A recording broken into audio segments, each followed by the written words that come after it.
I want to welcome you to the Phoenix Bookstore. I am Jeannie Brittingham Erstead. I go by the name of She Who Remembers. I do audio tapes for KPFK. And I was thinking how I wanted to introduce Terence.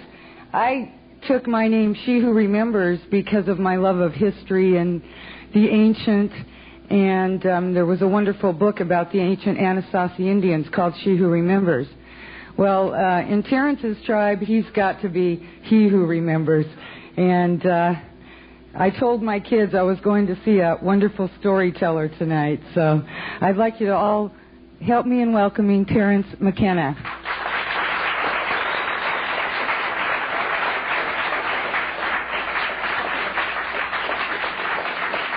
There are copies of Archaic Revivals here also.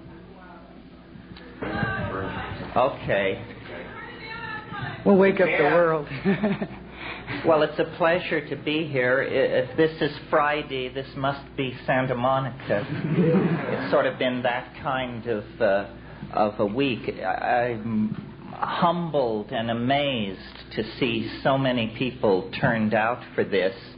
And basically, I'm here to promote a new book of mine called Food of the Gods, from Bantam, and I understand that there are also here tonight copies of the Archaic Revival, which is technically not released yet, so you can be well ahead of the curve if you get a copy of that, because I don't think it will be generally released for about 3 weeks.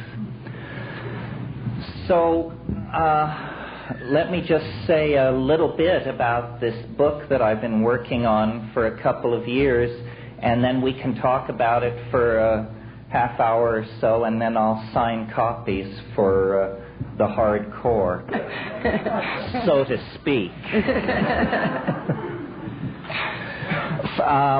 What I wanted to do with this book, The Food of the Gods, was I wanted to set down in as careful and as well-documented a fashion as possible the argument for looking again at the impact of psychedelic plants on human evolution, on the emergence of all of the higher qualities that we associate with our own unique species out of simple animal organization.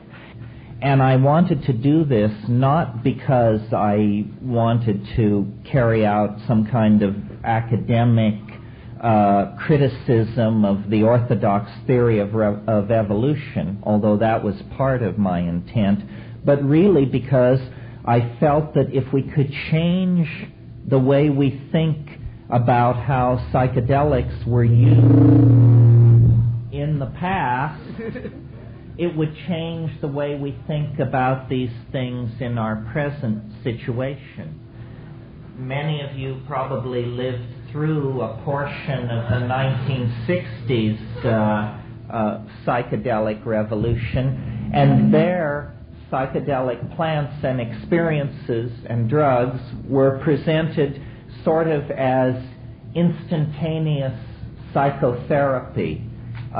There was not in the 1960s the awareness that these were not something new, these experiences and compounds, but really what was being discovered was the world's oldest religion as it was practiced during the first million years, before it was taken over by beady-eyed little priests with their shopping lists of moral commandments and prescriptions. Basically, you see, there is a great mystery about human emergence out of animal organization. The orthodox theory of evolution works very well for explaining how higher plants emerged out of simpler plant forms, how higher animals emerged from lower forms. But the great unsolved mystery of evolution generally is located in our own peculiar story, because in less than a couple of million years, the human brain size doubled during the last 3 million years. This has been called the most explosive development of the organ of a higher animal in the entire evolutionary record. And so then the question becomes, what was the cause? What was the detonator? What was the catalyst which literally revealed the presence of the human soul floating on a platform of primate organization? And the case that I have made is, I think, very simple, very easy to understand, and has deep implications for how we live our own lives today and how we organize our societies today. It's a very simple 3-step process. As the climaxed tropical rainforests of the cradle of humanity began to recede 1 million or so years ago in Africa, which is the cradle of the human race, our remote fruit-eating ancestors, who were perfectly happy having achieved a kind of evolutionary equilibrium in the canopies of these tropical rainforests, were forced down onto the grasslands in a situation of great evolutionary pressure. They were having to learn new forms of locomotion, bipedalism, a new way of coordinating the visual system, binocular vision, and most importantly, they were coming under dietary pressure. And one of the points that I make in my book very strongly is that orthodox thinking about evolution has never admitted the importance of diet into thinking about evolution. We all know that evolution proceeds through random mutation, which then meets a force called natural selection. But usually random mutation is presented as something which is to be traced back to cosmic rays and radiation present in the environment. Certainly, this is one of the inputs into the process of mutation. But you see, when an animal or a human being suddenly expands their diet, suddenly begins to eat foods and experiment with foods that they have never experimented with before, these foods, these plants, contain all kinds of exotic chemicals, natural insecticides, agents that cause these plants to taste very bitter so that animals will reject them as food.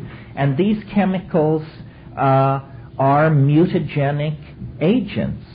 So diet, a sudden shift in diet, exposes a population to many more mutagenic influences than it was facing previously. This happened to our proto-ancestors. And as they began testing new foods in the grassland environment of the African veldt, they came upon psilocybin-containing mushrooms, which were growing in the dung of wild forms of cattle, which were also evolving in this new grassland environment. Well, now the key, or one of the pivotal concepts in my notion, is related to the fact that psilocybin actually, in very low doses, increases visual acuity, edge detection, and a kind of visual clarity is an affect of very low doses of psilocybin, the equivalent, in fact, of having a plant in the environment which confers chemical binoculars on its user. Well, you don't have to be a rocket scientist to see that if there's a plant which gives better vision and there's a hunting and gathering animal in the proximity of that plant, that the animals that admit that plant into their diet will be more successful hunters, more successful gatherers. They will obtain an expanded food supply for their offspring, and they will tend to outbreed the non-psilocybin using members of the population. Now, at slightly higher doses, psilocybin, like all CNS stimulants, causes what pharmacologists and medical people call arousal. This simply means a kind of undirected restlessness, a state of high alertness, restlessness, pacing, and in a highly sexed species like ourselves, it means erection in the male and subsequent sexual activity. This is a second factor, then, which would promote the outbreeding of the non-psilocybin using members of the population, you see, because the psilocybin using members of the population have an expanded food supply, more sex, more offspring. Naturally, they will tend to push out other members of the group. Well, then finally, at the psychedelic dose level of these mushrooms, you get a very important quality, in fact, the centrally important quality for my argument, which any of you who have ever taken these things have experienced yourselves, and that's what I call boundary dissolution. And here's the notion in a nutshell. When you look back through the primate phylogeny, clear back to the primitive primates, the squirrel monkeys and those sorts of animals, there are always what are called male dominance hierarchies. There's an alpha male animal who, through brute force usually, takes the most desirable females under his command and sets his lieutenants over his male lieutenants over the rest of the females. And this is how these monkey societies order themselves. Well, because psilocybin is a boundary dissolving hallucinogen, and because the essence of ego consciousness, which is necessary for these boundary hierarchies, for these dominance hierarchies, the essence of ego is boundary definition. So what I'm actually suggesting in this book is that we self-medicated ourselves into a state of gender equality and partnership, consciously or unconsciously, by allowing this item in our diet which suppressed ego and hence suppressed male dominance hierarchies. And so the ordinary momentum of primate evolution was interrupted. And for a period of about, who knows, pick a number, somewhere between 15 and 50,000 years, ending about 10,000 years ago, we actually lived in a kind of paradise where human beings were at equilibrium and in balance with the earth, where men and women were in balance with each other. And I should have mentioned this sexual arousal which went along with the mushroom taking promoted a style of orgy, probably at festivals which were lunar. At the new and full moon, everybody basically just jumped each other's bones in a big heap. And the social consequence of orgy as a social style is that it makes it impossible for men to trace lines of male paternity. This is very important. There is, in a society which practices orgy, no concept for men of my children. There is only the concept of our children, meaning the tribe, the group. So male loyalty goes toward the group. And this is very important because once men discovered male paternity, they discovered ownership of hunting grounds, food supplies, women, you name it. And it tended to feed back into the formation of the ego structure. Well, and so I believe that really that was the golden age of humanity, that we all long for and have a great poignancy for, that has even been called the nostalgia for paradise. I believe we have this nostalgia for paradise because we are the victims of a fall. You see, what happened was this African grassland environment, which was necessary for the ecology of the mushrooms, and therefore necessary to maintain this partnership paradise, eventually it all dried up. The Sahara turned to desert. These people were forced out of Africa into the ancient Middle East, and we fell into history. And this is the moment at which agriculture was invented.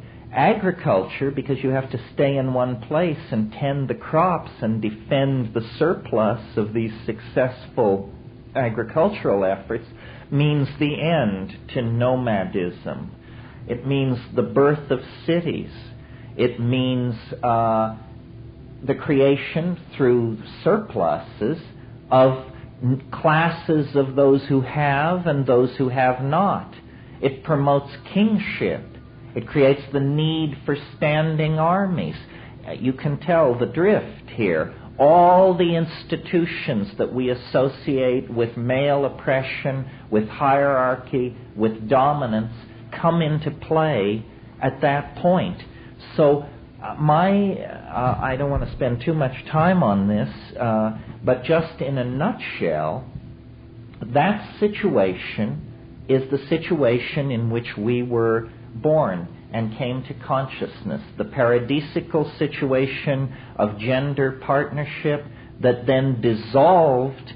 It was really a return back to the earlier primate style of male dominance and hierarchy when the mushroom was no longer available. We returned to our old monkey ways, and we have been practicing those monkey ways ever since, even as we reach toward the sequencing of the human genome, the exploration of the solar system, the exploration of the heart of matter. Nevertheless, we do it from a psychologically damaged perspective. Now, the question of drugs. Why, as a species, are we so obsessed and so addictable to so many things?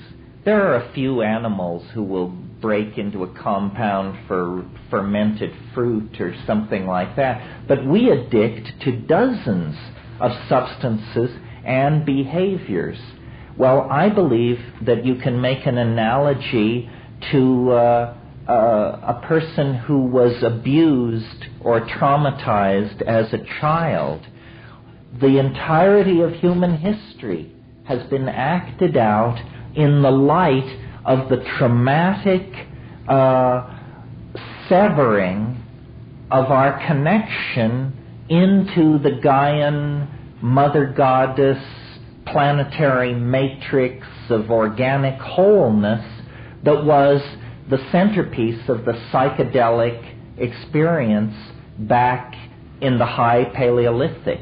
In other words, the world of hallucination and vision that psilocybin carries you into is not your private unconscious or the architecture of your neural programming, but it is in fact a kind of intellect, a kind of being, a kind of Gaian mind.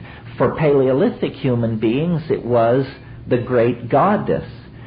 Once you sever from this matrix of meaning, what James Joyce called the mama matrix, most mysterious, once you sever yourself from that, then you have nothing but rationalism, ego, and male dominance to guide you.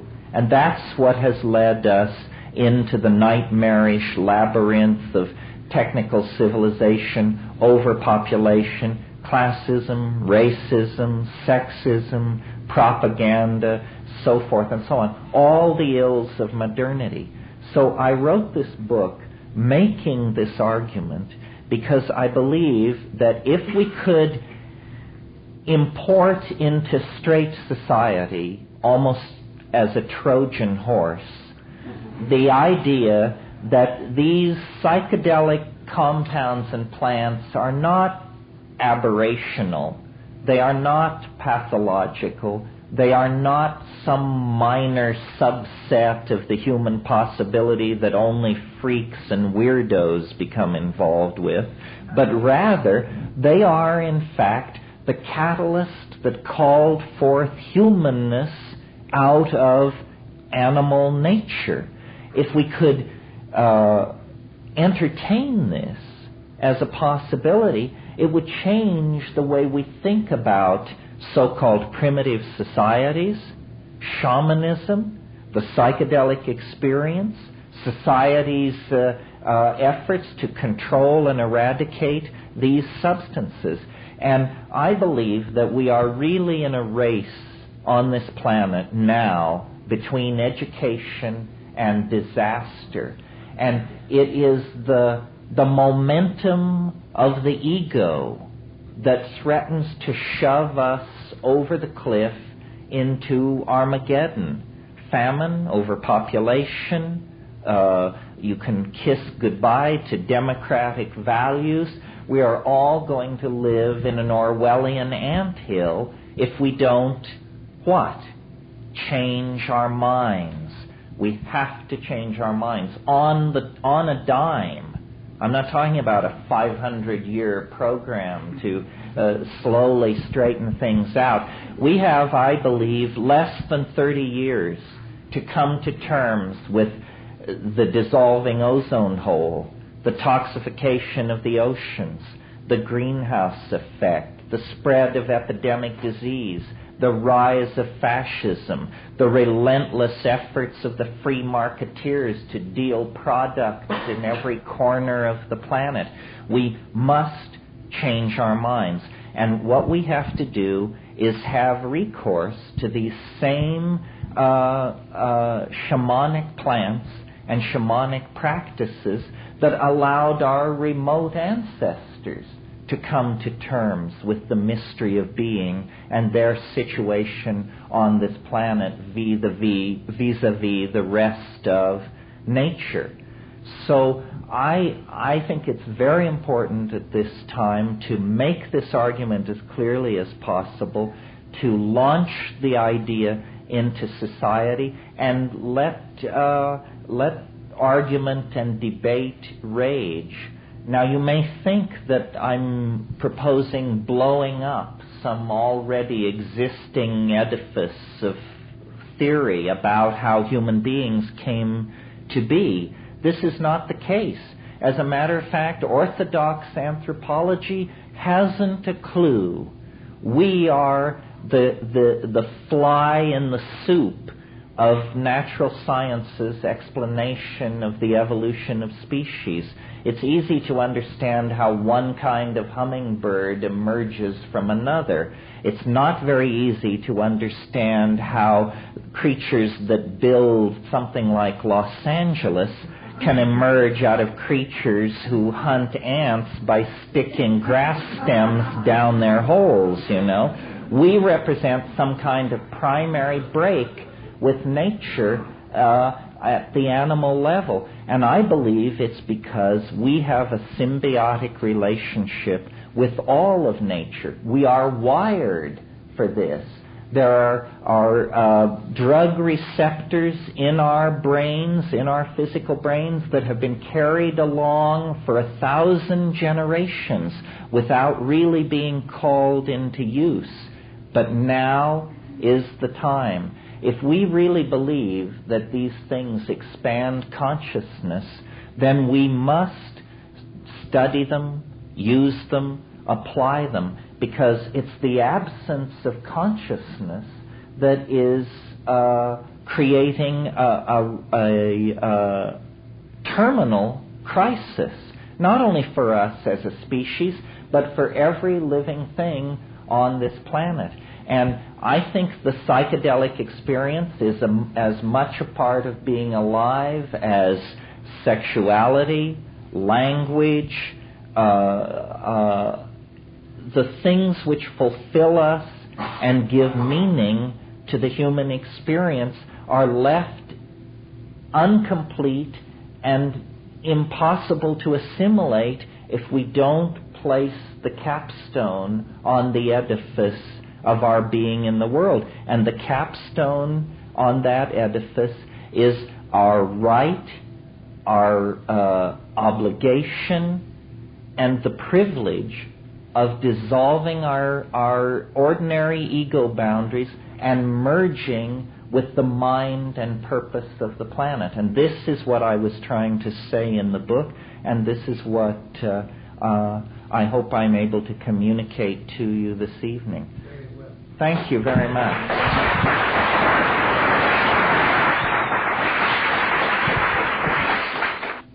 Okay, the first one. If you were in jail 20 years ago and you had to choose between Finnegan's Wake and McLuhan books or any drug, which would you choose? How about today? Has something happened in 20 years that should make these different choices? Well, I think I would choose, I would probably choose, I'm in prison, right? Yeah. You can either read or get high. Well, in spite of the flash of something like psilocybin, in all honesty, if that were the choice, I think I'd choose cannabis. After all, cannabis is sort of the staff of life. The way I do psychedelics is rarely and at high doses, because I really think you shouldn't fiddle with these things or grow too blasé in their presence. But cannabis is sort of the bridge between ordinary reality and the extremely intense psychedelics. Well, that leads right into this question. What do you know about the ancient history of hemp? Well, probably a lot less than a number of people in this room. Hemp is probably one of the world's oldest cultivated plants, possibly the world's oldest cultivated plant.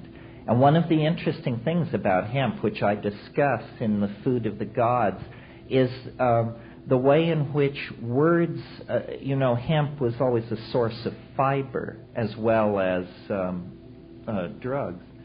And it's very interesting to me the way the words for narrative are also words associated with weaving, so that we spin a yarn. Lies are made of whole cloth. We untangle a story. We follow the thread of narrative. You see, I think I call the chapter on cannabis in my book The Ballad of the Dreaming Weavers. I think the wonderful thing about these psychoactive substances is that they inspire us to communicate with each other. You know, there are couples who very little passes between them verbally. And if you were to hear probably a recording of your own daily exchanges with the people around you, it tends to get down to the very mundane and minimal. You have to sort of stimulate yourself for there to be a flood of intentionalized verbal communication. And this is what melts barriers between people. I mean, communication is real. It allows one mind to flow into another. It allows viewpoints to leap from one soul to another. I didn't talk about it in my little remarks at the beginning, but I really believe that psilocybin and its cousins were probably responsible for the emergence of language.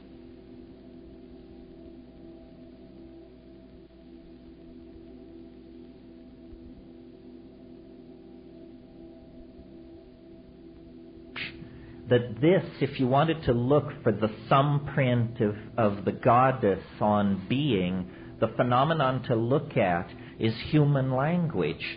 Notice that it's a behavior. If someone is keeping their mouth shut, you can't tell whether they're a verbal person or not. But once someone starts to talk, it's the most extraordinary kind of human behavior. It's that thoughts are downloaded into a symbolic notation composed of little mouth noises, which then sail across acoustical space and are reconstructed in the brain of the listener so that these thoughts are magically reconstructed in the brain of the listener.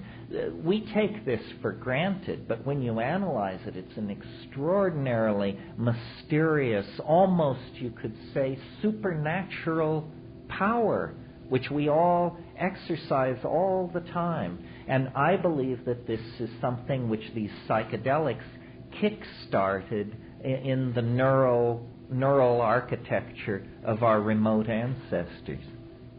Terence, what would you consider to be a sufficient 5 dried grams of Stropharia cubensis.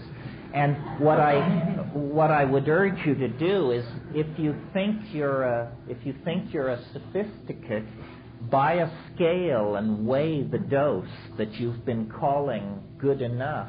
It may stand your hair on end, because there are a lot of people running around who think they know what the psychedelic experience is about, who have only scuffed their feet on the doorstop, haven't even entered into the atrium, let alone explored the cellar, the attic, and the basement of these places. Are there any legal plants that you are aware of that contain DMT? Oh yeah, there are a number of plants that contain DMT. The problem is to find one that contains enough that it's worth your while to try and do something with it. Currently, the hot one on that grocery list is a plant called Desmanthus illinoisensis, the Illinois bundleweed. It's interesting that it's called bundleweed because there's no history of human usage, but as many of you probably know, a bundle is what a Plains Indian shaman calls his mojo bag. So the fact that it's called bundleweed is fairly suggestive. The outer bark of the roots of that plant contain a very hefty hit of DMT, and you can order it from various exotic plant companies and can experiment with it. DMT has to be smoked. If you take it orally, it will be destroyed by an enzyme in your intestines, so it has to be smoked in most situations. At the end of your book, Psilocybin Magic Mushroom Grower's Guide, there is an ad for ordering cubensis spores. It says, void where prohibited, California. How can we order them in California? Well, I guess you have to have a friend with a post office box out of California. If you're wondering why California is the only state in the union that has made psilocybin spores illegal, because you see, the spores contain no psilocybin. It isn't illegal because it contains psilocybin. It's illegal because you can grow mushrooms from it. It's because there was a clown a few years ago, maybe he's still around, this guy Ken Matty, and he was defeated in the Republican primary for governor a few years ago. He was defeated because he admitted that he, years ago, had a puff of marijuana. And so after his defeat in the Republican primary, he went to his staff and said, I've got to get some anti-drug legislation associated with my name. See what you can come up with. And the best they could come up with was a pissant bill to make mushroom spores illegal. So we all have the privilege of living in the only state in the Union that has seen fit to guard you from this hideous menace. If hallucinogenics caused mutations in the consciousness in the past, do you think they are doing so in the present? And if so, or if not, what do you see as the future of consciousness? Well, you know, the human physical form seems to have stabilized about 50,000 years ago, right around the time that language began to emerge and culture began to take hold. And it's thought that once you possess language and culture, then mutation is transferred into the cultural domain. That's why we haven't changed physically very much in the last 50,000 years, but our cultural changes have just been lightning fast. I mean, we have fashions which don't even last 6 months before we move on to the next one. I think that the way I think about these psychedelics is that they are like catalysts for the imagination. And what that means specifically is they are catalysts for language. Language is somehow the new body of mankind. And so what we have to do is change our language. And some of you who lived through the 1960s probably know that the major legacy of the LSD era, still with us, is that it empowered certain shifts in language, certain concepts that previously couldn't even be articulated. I mean, these things come in for a lot of being sneered at by straight people, but nevertheless, notions such as the vibe of a situation, or ego tripping, or laying a guilt trip on somebody. I can remember, in most cases, the very first time I ever heard each of these phrases and how it was like something clicks in your mind. You say, I don't understand what this person means, and then you say, oh, they mean something that I never before knew how to indicate. And then you try it out and use it yourself. We cannot evolve any faster than we evolve our language, because you cannot go to places that you cannot describe. So somehow the description comes first. The compass needle must be set on a linguistic goal, and then the culture can be steered in that direction. And I think that part of the way I see my book is I'm introducing new linguistic models for reality and human evolution. And if they are good models, I believe ideas are just like animals. They compete in an environment of natural selection. The good ideas, the swift and strong and clean ideas, will triumph over the slow, the muddled, and the incomplete. And so if we can articulate our devotion to the psychedelic experience, if we can articulate its importance and its transformative power, then we will eventually be able to place it on the social agenda, and then we will be heard, but not if we don't articulate our intent. What role does ayahuasca play in our planetary and human evolution? How does ayahuasca compare with other hallucinogens such as mushrooms and peyote? Well, for those of you who aren't familiar with ayahuasca, this is a combinatory hallucinogenic beverage that is in use in a wide area over in the upper Amazon basin, and now it's spread down into Brazil. There are a number of interesting things about ayahuasca. On one level, what's interesting about it is that there is nothing in it that is not in the brain of each one of you as you sit here. It is, in a sense, not a drug at all, but a neurotransmitter cocktail. And this is very suggestive, you see, because it means that natural brain chemistry is very close to being some kind of hallucinogenic trip. The other thing that's interesting about ayahuasca is that in the Amazon basin, where it's been used for thousands of years, the people get together in small groups at night in dark places, and they sing. They get loaded and they sing. And then when you sit with these people and listen to them discuss their experiences, they talk about these songs not as though they were musical performances, but as though they were pictorial creations of some sort. In other words, someone will say of a song, I like the part with the silky gray stripes and the yellow dots, but when you got off into that thing that was like camouflage, only in pink and violet, I didn't like that. I think, my God, what's going on here? Well, what's going on is that this slight shift in ratios of neurotransmitters allows sound to be beheld.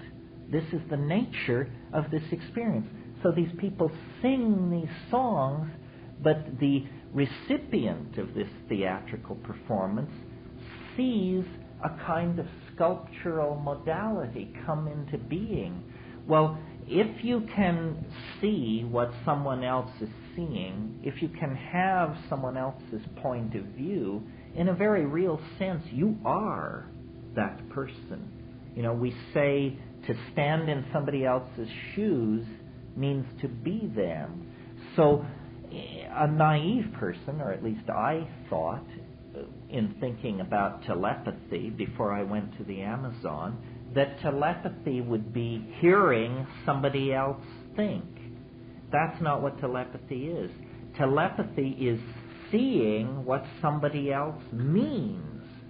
And this is very, very close to the surface in us. It's no strain for me to imagine, knowing what's in ayahuasca and what's in the human brain, to see human brain chemistry as essentially poised just a 1 or 2 gene mutation away from a shift in brain chemistry that would cause language to become visible. There's this tradition of a magical lost language of perfect poetry. It's said that the ancient Irish and other Aboriginal peoples possessed a poetic language so powerful that to hear these poets perform was to literally be swept into the worlds of their recitation. I think what that is that we hover very close to being able to cross the transition from audially processing incoming linguistic signals to being able to visually process them.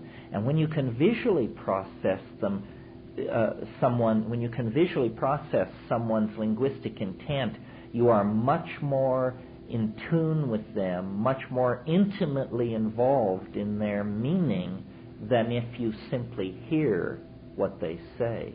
And that really, for me, is what I think these psychedelics are doing. They are clarifying, catalyzing, densifying language, and therefore the connections that hold us together, and therefore the connections that hold our world together and make reality make whatever sense it does make. What is the state of the legality of importing, possessing, and taking ayahuasca? It's in a limbo. There was a Brazilian cult called Santo Daime that was holding ayahuasca sessions in the Boston area, and they had a load of ayahuasca come through customs that was stopped, and the guy who went to pick it up spent a night in jail. But when it was all sorted out, a judge took a look at it, and basically, since nobody knew what it even was, they were given a slap on the wrist and told not to do it anymore. So it is in a kind of legal limbo. DMT, which is what makes ayahuasca go, is a Schedule 1 drug. It's in that hardest of hard drug categories where they put all the psychedelics, heroin, and very little else, not even cocaine. The definition of Schedule 1 is no medical application under any circumstances, and cocaine is used in certain kinds of eye and throat operations, so it has a medical application. Drugs like psilocybin and DMT were made illegal in 1966 and 67 without any scientific evidence being offered that there was anything wrong with these things, without any record of emergency room admissions or any medical problem whatsoever. It's possible, if someone had sufficient energy and money, that these cases, these matters could be raised again with the law, and they would have to show why these things should be illegal. It was basically a moment of general social panic brought on by LSD hysteria. You know, it's Tim Leary. I give him credit for this, although he always tells me he can't remember saying it. But I believe that Tim Leary once said, LSD is a drug capable of causing psychotic behavior in people who have not taken it. And this is what happened in the 1960s. A whole bunch of people were driven psychotic by not taking LSD, and they made it illegal. How do we translate these ideas politically? I'm active with the Green Party. How do we change people's minds? Give them a Terence tape. How do we translate these things politically? Well, one way is by coming out of the closet. I mean, if you look around you, we look pretty much like everybody else walking around on the street. We've self-selected to be here tonight because of our interest in this subject. But in the same way that black people had to get their act together, gay people had to you get no respect in this society unless you stand up for what you believe in. And too many of us have been hounded into silence and paranoia on this psychedelic issue. I mean, the just say no mentality and the oh, how could you approach to people who take psychedelics. I think we have to be a little more strident, a little more visible, and then paradoxically, we have to deepen our own commitment to these things by striving for ever more heroic doses, ever deeper penetration into the mystery. So that will both strengthen our social core and then our willingness to be forthright about what we stand for and believe in will bring other people into this. One of the most satisfying experiences that I have as a public person is when, after giving some kind of a talk, somebody will come up to me afterwards and say, I thought I was crazy until I heard you talk. And now I realize there are at least two of us. Well, there are hundreds of us, thousands of us. The realities that we are talking about are real. It ain't pathology, it ain't hallucination or delusion or social irresponsibility or all this other malarkey. It's the lost continent, the lost other half of the human mind. And as long as we ignore it, pretend it doesn't exist, or are somehow cowed into keeping shut up about it, then we are infantile. We accept a kind of big brother umbrella over our reality. We should be as free to discuss this, talk about it, and work it out among our friends and significant other as we do our sexuality or our investment portfolios or our vacation plans. It's just part of being a human being. And many of you, I'm sure, have heard me say to go from birth to the grave without having a psychedelic experience is, to me, as creepy a notion as to go from birth to the grave without ever having a sexual experience. It means you led a life of self-chosen infantilism and ignorance. And that's not what life is for. Life is some kind of moment suspended between eternities in which you may have a real opportunity to get your shit together and figure out what's going on. But if you run around saying, not that experience, and God forbid that experience, and I don't want to go there, well, then they'll just plant you and lower your box, and you'll be another person who never quite got their act together. This is not what we're striving for. We want life to be as rich, deep, complete, high as possible. Do it. Maybe you just answered this one.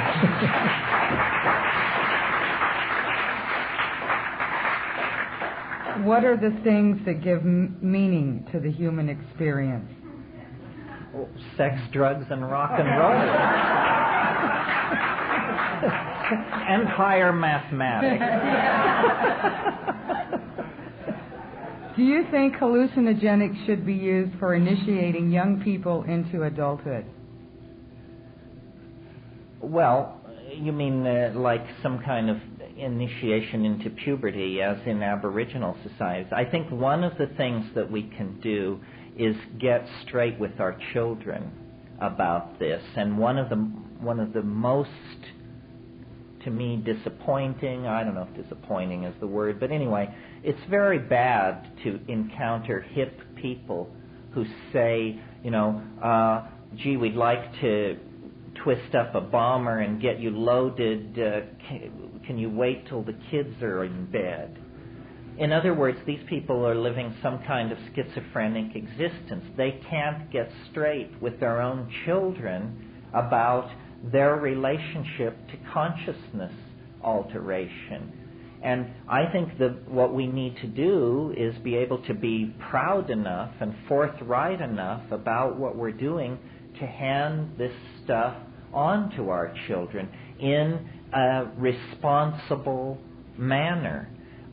It's far better to get your kids familiar and able to navigate with something like cannabis than to turn them loose in the world of high-density media images, alcoholism, speed, tobacco, so forth and so on. If we can bring our children up in an acceptance and a sense of being comfortable with these dimensions, then we really have performed a great service. I dare say there are probably only a handful of us in this room who learned about psychedelics from an exemplary set of parents. I certainly didn't. And imagine what a difference it would have made.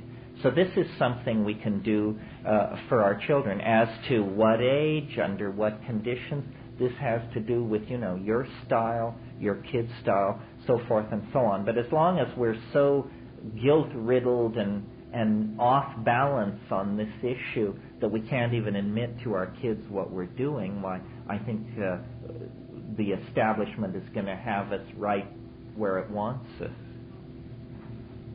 One more. Okay. One more. I have a trellis of heavenly blue morning glories. After harvesting the seeds, what is their recommended dosage and what are the expected effects of a therapeutic dose? Thank you. The first psychedelic that I ever took was heavenly blue morning glories. I have a soft spot in the bottom of my stomach for it. Well, what you do is you grow the morning glories, and then they will form these seed capsules, these little tear-shaped seed capsules in the late fall. Cut down the whole morning glory after these seed capsules have gotten quite large, and then put it in a big brown paper bag and set it somewhere where the sun can bake out this bag. And usually the little seed capsules will spring open and shed the seeds, and you can just pour the seeds out at the bottom of the bag, or if a few don't get loose, then you can beat on the sides of the bag and these seed capsules will break open. You can just pour the seeds out. Now, morning glory seeds do contain an emetic, a sickening agent called estercumarone, and that's going to cause you some nausea in the first hour. And what you do is you take, and now this is a committed dose, we're not talking, we're talking, this will definitely rivet your full attention. Take about 225 seeds, grind them up in a coffee grinder or something like that, and I always used to put them into a milkshake or applesauce, because what you end up with is a fairly dauntingly large pile of kind of crumbly, dry, bitter, evil-smelling stuff, which you've got to get down. So put it into some applesauce or something like that, and then on an empty stomach, in silent darkness or out in nature. And this is not to be underestimated. This is not some kind of, gee, if only we had the real thing kind of strategy. This is the real thing.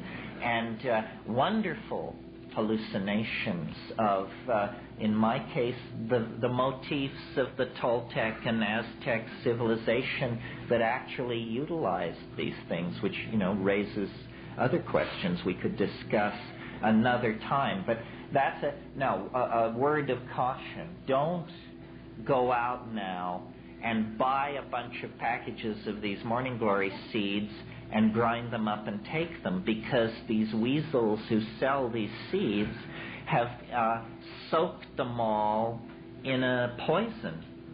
They've soaked them in a poison, a fungicide. It says right on them, not for human consumption. They're not just whistling Dixie. That's why you have to grow your own crop to get a clean crop of these things. And then you have a ticket to ride. Thank you very much. Thank you, Terence. I want to thank the Phoenix Bookstores